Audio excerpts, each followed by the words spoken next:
welcome to the channel. It's Kay, and in today's swatch sesh I am featuring Loud Lacquer and their latest collection called Blooming in the Dark, which Loud Lacquer sent over as PR. Thank you so much to Loud Lacquer for that. Now, this collection here includes 6 nail polishes that were inspired by the beauty that we can find in unexpected places, but also during unexpected times. There's also a floral inspiration here as well that we'll get to see soon. But if you haven't heard of Loud Lacquer before, they're made right here in the USA. They're vegan, they're cruelty-free, and they're also free of several of the nasty ingredients that could be in nail polish in case you like to support these things. So with that, let's get to swatching these and checking these out, and then I'll be back for the good, the bad, and the prugly. Let's dive right in for our first pick, which is Clivia.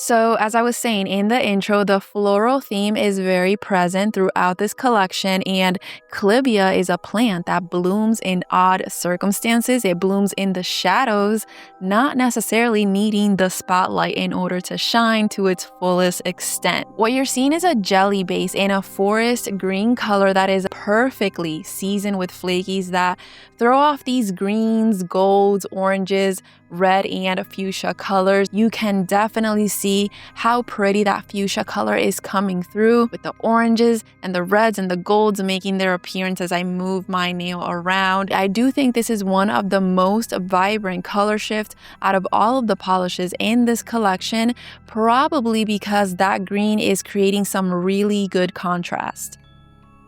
Next up to be swatched is gonna be Bloodroot.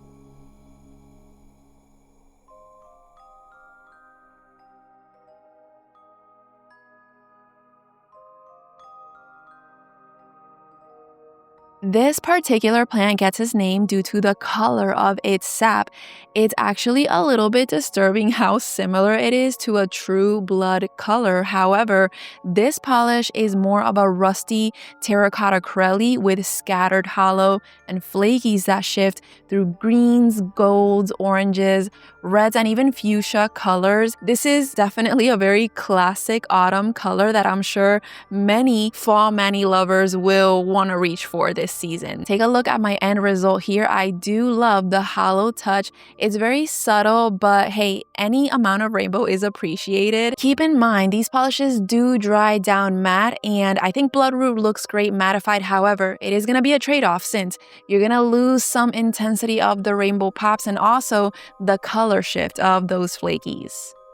Checking back in with Pumpkin Guy, which, by the way, today is his last appearance on the channel, at least for this year. He has been such a good little pumpkin, but here we have Datura.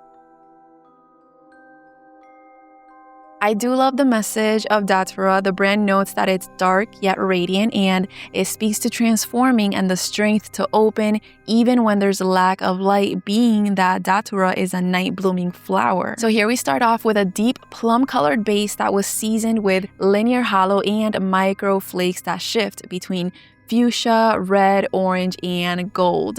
At this point, I am on the second coat. Notice how the polish is already beginning to mattify, which I prevented by applying a glossy top coat because this is a hollow formula and a matte effect will really dim the hollow, which you can see is putting on a nice show for us under this really strong direct light. I do think it's interesting how the Datura plant blooms in no light, but this polish blooms in strong direct light due to that hollow. The deep plum color is so nice that I would have liked this one even without the hollow. Next up in the sesh is gonna be Hellebore.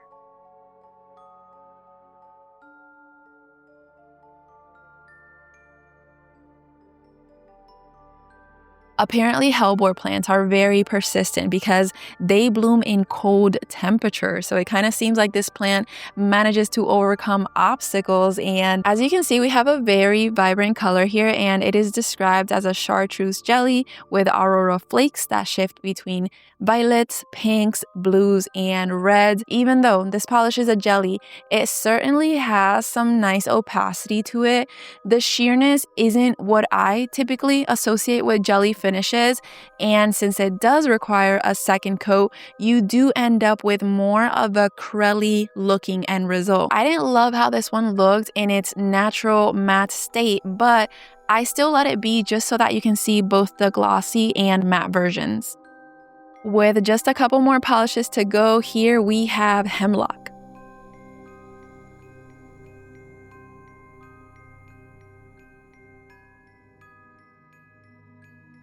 With Hemlock, Loud seems to have been inspired by the quiet strength and the stillness of resilience, which seems to be a characteristic of the Hemlock plant. So starting from the ground up, what we have here is a sage green base that got a nice hand of aqua color and sapphire color shimmer, a dash of hollow, and the brand also mentions it has flakes that shift from blue to green. However, I think that those flakes are quite small in size because you can't really see them that way. Turning on my strong direct light gives you a better idea of the amount of hollow that we get in here. You can expect some pop of sparkle under strong direct light, and also I didn't want to put a glossy top coat on Hemlock because I think it looks really nice with that matte effect. It's giving chilly winter day. Last but not least is going to be Artemisia.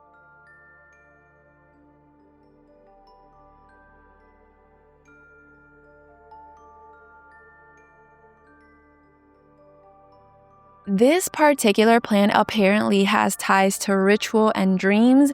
It seems to have protective and mystical qualities, which is certainly the aesthetic and the general vibe that I'm getting from this polish, mainly because of its composition. It does have a dusty lavender crelly base that has hollow flakes and tiny little glitters. Purple is quite a mystical color, right? And this dusty and gentle version of it does give it a dreamy, magical touch.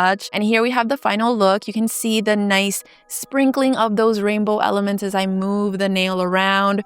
It isn't completely overwhelming the base, but there's enough to nicely cover and scatter throughout the entire nail. This is yet another polish that I'm ultimately gonna let shine in its matte form here in my final bottle shop because it just adds another layer to this already whimsical look.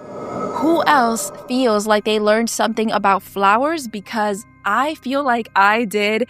This collection overall has a very classic autumn color palette that is going to appeal so strongly to the hardcore fall lovers. And you know what? Now that I say that, I feel like this collection also may have a touch of like cottagecore vibes, just a little bit in there. I do think that what is most interesting is that each and every one of these polishes dries down in a matte finish. And I really don't think that has ever happened to me before with a full collection. The pro there is that you can see what the polishes will look like mattified without having to potentially waste, right, your matte top coat. And I don't really have any brads or any pruglies. What I got from this collection is exactly what you saw in the sash. And if you liked it, it is available right now on the Loud Lacquer website for 10% off only if you use my code KTheStephanie at checkout. And thank you so much to anyone who has already supported my channel via my other affiliates. If you had money for one polish, I would add Datura to the cart. If you had money for two, I would add Clivia. If you had money for three, I would throw in Artemisia to the cart. So those were my top three favorites. With that, I will say that I hope you enjoyed today's sesh. Thank you so much for watching. You are literally the best. I hope you have a great day, and I'll see you on the next one. Bye-bye.